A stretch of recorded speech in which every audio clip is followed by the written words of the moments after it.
Today, we're talking about accountability systems, and we're going to be looking at all of our own calendars. So, just to start the conversation, I wanted to pose the question to people: what systems do you already have in place that help you stay accountable? So, if you think about the habits that you're doing now, if you're going to the gym, if you're studying something, what systems are you already using that are pretty effective at keeping you accountable? I know for me, I have a gym appointment that if I miss it, I lose that money. And that's enough to keep me accountable. Duncan, can you think of any systems you have in place currently that keep you accountable?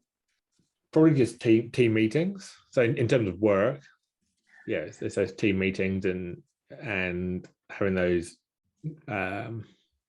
catching up every other day with team members to make sure that we're on track, stating our commitments for the next 2 days, and typically they're holding me to account the next time I log on. It's pretty relaxed, but it's more of a brand Duncan thing that I don't want to disappoint people, so I try and make sure I've completed what I said I was going to do.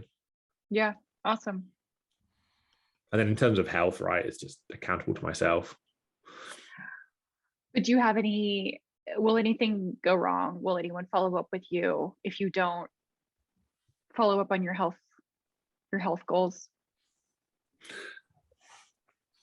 Again, I think it's just brand Duncan. So it's how I want people to view me. Like I want my peers to view me as being the person that's always there, that's always performing, that's always staying fit at the gym, out running. So it would be if I stop doing that, I'll just be disappointed in myself, and I know other people would start to pick up on that. So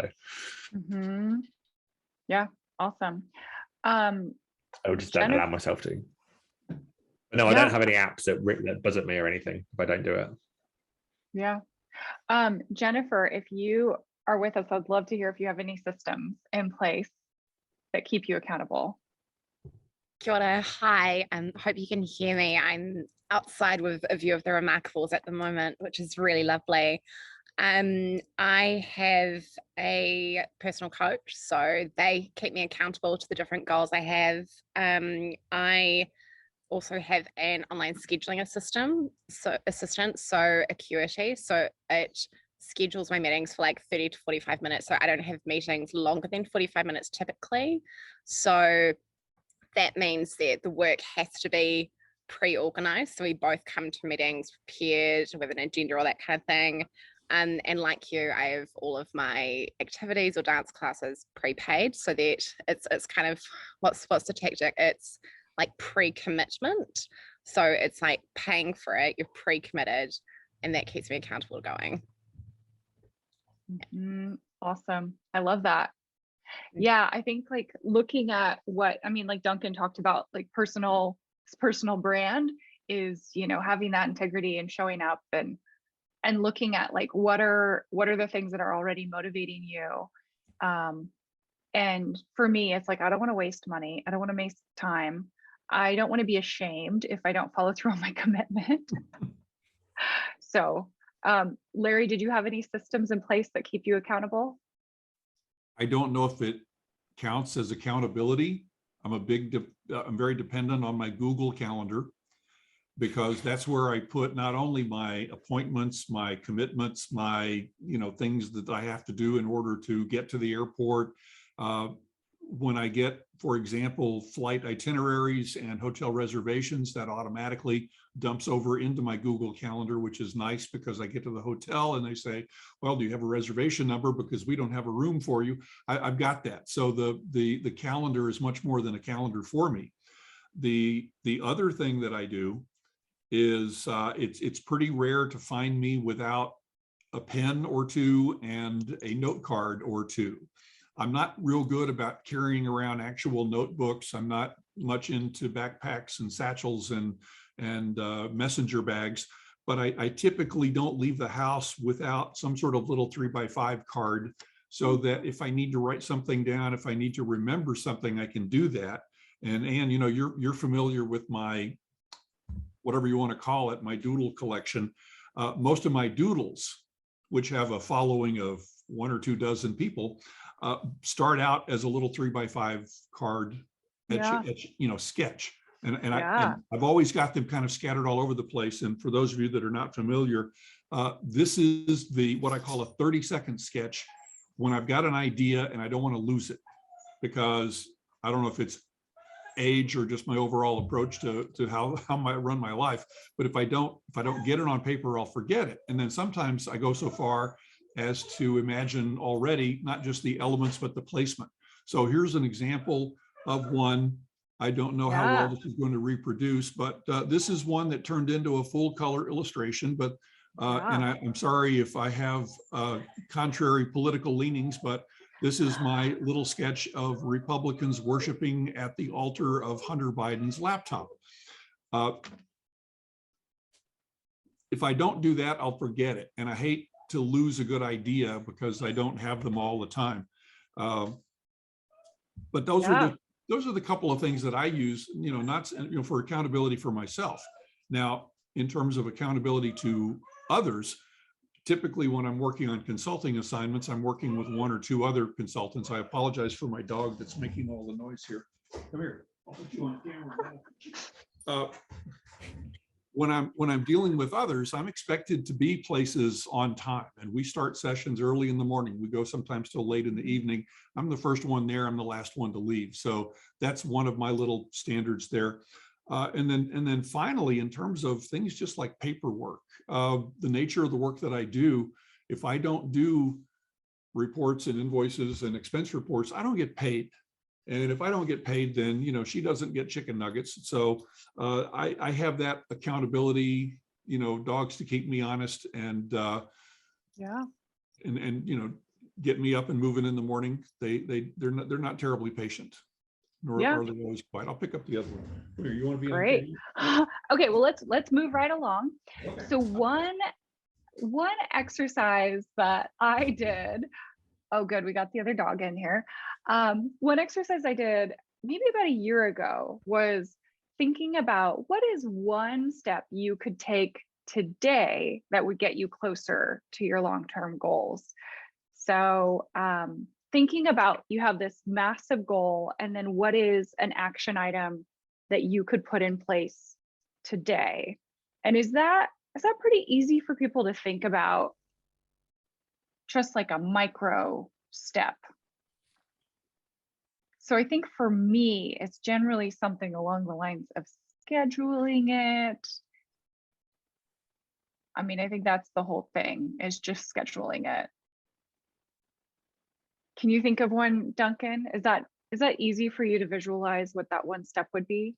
Yeah, mine is 100% locking out time to focus on my priorities. Mm-hmm.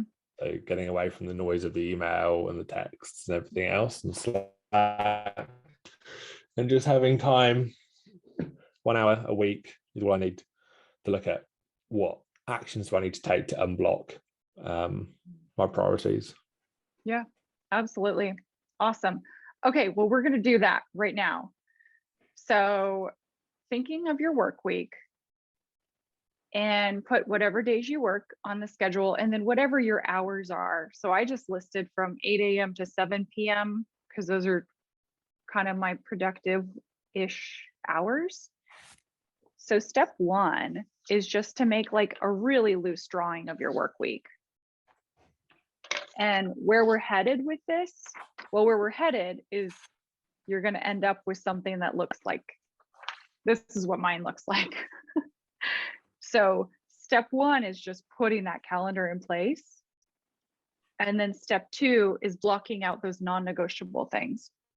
If you need to take a kid to school, if you have standing meetings at a certain time, block those out.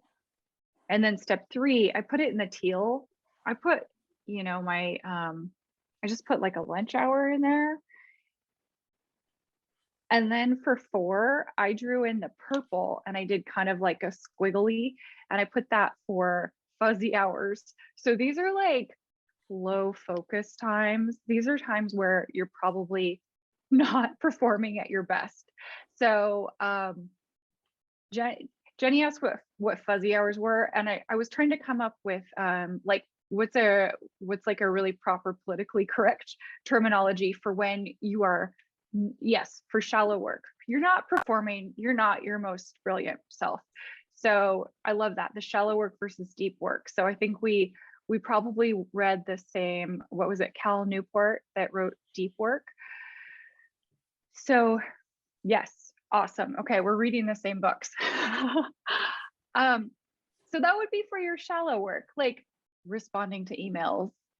And yet what we do tend to do is the opposite of that, where we do our reactive stuff when we're actually the most alert.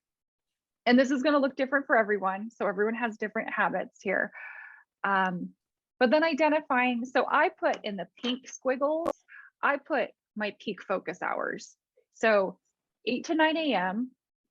I'm not beholden to anyone. I'm not getting pinged by any bosses yet. And then again, from 4 to 5 p.m., that seems to be kind of when my clients drop offline. And being on the West Coast, it's also beneficial because everyone is on the East Coast and they've gone to dinner. So I have my focus hours, the very start and the very end of the day. So I have scheduled, and I think I even have this, I think I could even show you guys in my calendar. I have the 8 to 9 a.m. range is you can see on my calendar, I have writing time on my calendar every morning at 8 a.m. I have that blocked. So this is when I'm not responding to anything. A friend of mine is a musician, and he does a stretch from 10 p.m. to 2 a.m. is when he has another really good chunk of time for creative work, which I think is so incredible. So I'd like to see, whenever anyone has a little visual to share, I would love to see what your time looks like. So I put chaos hours on the Monday, Tuesday, Wednesday from 9 a.m. to 1 p.m. because I know that it's an onslaught of emails, being responsive, putting out fires.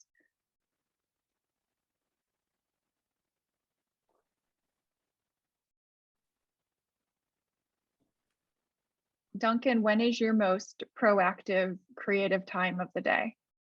The first 3 hours, so 9 till 12. Nice. Yeah. That's awesome. And then Jennifer, when is your deep work time?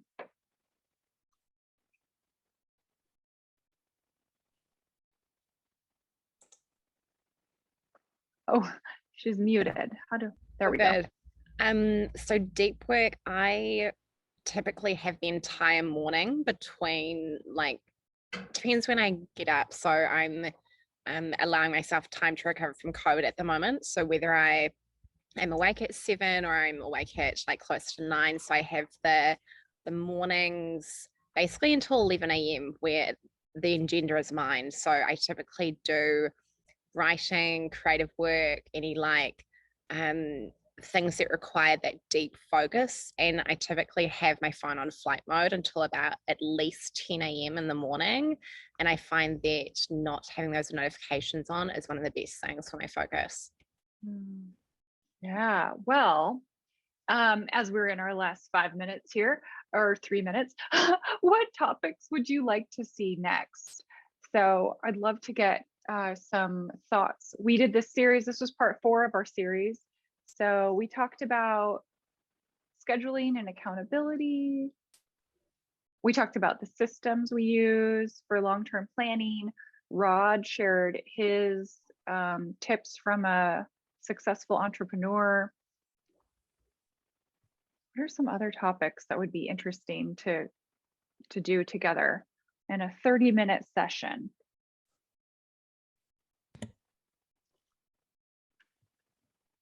I need to know how to artfully say no and goodbye. Yeah. And I mean that truly artfully and something that's not obvious, but a way that's respectful, a way that is graceful or gracious, and does not look like I'm just, tired and need to go somewhere. Or to refuse, to turn something down. I don't get a lot of invitations to go and do things, but occasionally I will find myself committing to something that if I had my druthers, I would either stay home or do something else. But I'm not, I guess, good enough or good enough at saying no or turning things down. So maybe a session on that. And I know, Anne, you've covered this probably over the years, a few different ways. So I would be like probably drawing on your experience and not so much, well, the way that you do it in a professional setting, the I like personal, that. the personal stuff. Yeah, we should all be better at that and in charge of that. But professionally, I need to be better at turning down, those, hey, we're all going out for a glass of wine. Why don't you come with us? And next thing I know, it's 11:30 and I'm still trying to figure out a way to get away from these people. And, so. Definitely have a couple thoughts on that. All right. So that's a suggestion, but that's probably not a 30-minute topic. Well, I like it though. Jennifer asked where we could view the previous sessions, and we have the high points of Rod's session on the Instagram channel. So it's just a 1-minute wrap up. And then the more blown out version, the full one, is on our YouTube channel. And Duncan, could you drop our YouTube channel link into the chat here? Larry, your topic of how to say no, I really like it because we all have to have really strong boundaries for time management. I think it's wildly relevant. Hearing in the session with Rod last week that he says no to just about everything. Someone asked, hey, do you do mentorship? And he said, hell no, that sounds boring. And I love that. Like, he's thoughtful about, he's like, okay, I'm coming to speaking engagements like this that have a really, they have a big reach. We had 100 people on the call. And Jennifer, the Insta is Instagram/focus spaces. So it's on the homepage as well, on the Focus. Oh, okay. Oh, awesome. Perfect. Webpage as well. Yeah. So I think learning how to turn things down and having, it's that self-awareness to be like, wait, I don't really want to do that. And it's having rules in place. There's a woman, I take her workshops and that are like on setting boundaries that are really helpful. But I think also being prepared for every scenario, like when you get hit up constantly for free work or whatever. So I'm writing it down. Okay. And Jennifer, did you have any thoughts on sessions that would be interesting topics that you might like to see? Sure. One thing that's been on my mind at the moment, because in Aotearoa, New Zealand, there's many clients of mine that are either at close to burnout point or are burnt out. And so I'm wondering if there's something or a topic about decreasing stimulation or about boundaries of technology, etc. So like, I personally have different practices around digital detoxes and like very strong boundaries of technology, but I know that many clients really struggle with that. So yeah, could be an interesting topic. Yeah, burnout. I love that. Yeah, I've been hearing a lot of people talk about that recently too. I wonder if my friend Sean, she's in New Zealand and she's connected with a lot of the Rod Duncan crew. I just imagine that everyone in New Zealand knows each other, but maybe she could come and speak to us. No, but we know there's normally one person that links everyone together, though, to be fair. Yeah. I mean, New Zealand is basically like a big village. Like, if you're connected with a few people, then you seem to be connected to others. Or like, if you go on LinkedIn, it seems like there's just a 2, maybe 3 degree of separation, if that. I love it. I love it. Okay. These are some great topics. So let's make it happen. Thank you for joining today. This was a very intimate group, but I still found that this was really valuable for me, at least. Awesome. Thanks, Anne.